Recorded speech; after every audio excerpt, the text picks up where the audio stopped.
मुझे लगता है बीजेपी केवल अब एक राजनीतिक पार्टी ही नहीं, एक इंस्टीट्यूशन भी है जिसमें एक से बढ़कर एक गधे मैन्युफैक्चर होते हैं और उनको पढ़ाने के लिए आरएसएस से टीचर नियुक्त होकर आते हैं, जो कि उनको विज्ञान, गणित, तर्कशास्त्र, राजनीति शास्त्र या समाज शास्त्र न पढ़ाकर केवल हिंदू मुस्लिम मतभेद के बारे में पढ़ाते हैं। जब बीजेपी एक इंस्टीट्यूशन है तो एग्जाम भी होते हैं और अभी बिहार में चल रहे हैं एग्जाम।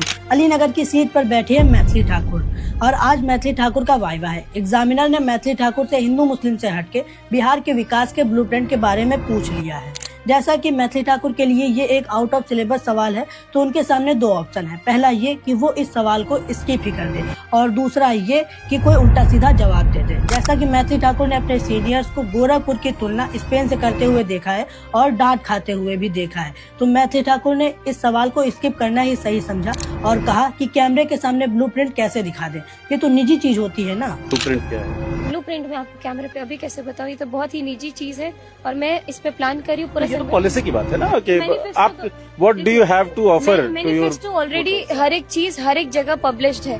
वैसे तो इस इंस्टीट्यूशन में बहुत सारे नए पुराने छात्र हैं जो कि अलग अलग विषयों पर उल्टी सीधी बात करते हुए नजर आ जाते हैं, लेकिन जो नए छात्र हैं उनको केवल हिंदू मुस्लिम अनेकता ही सिखाई गई है, जो कि केवल वही बोलते हैं, जिसकी झलक आपने मैथिली ठाकुर के अलीनगर को सीतानगर या जानकी नगर बनाने की बात में देखी होगी। काशी का नाम भी मैथिली है, मिथिला की रहने वाली है। हाँ। तो क्यों ना इस अलीनगर का नाम मैथिली नगर, जानकी नगर या फिर सीतानगर कर दिया जाए। मैं तो कहूँगा मैथिली ठाकुर को ऐसे खिन्न भाव से ना देखें, बेचारी प्रयास कर रही है, सफल हो जाएगी, भरोसा रखें।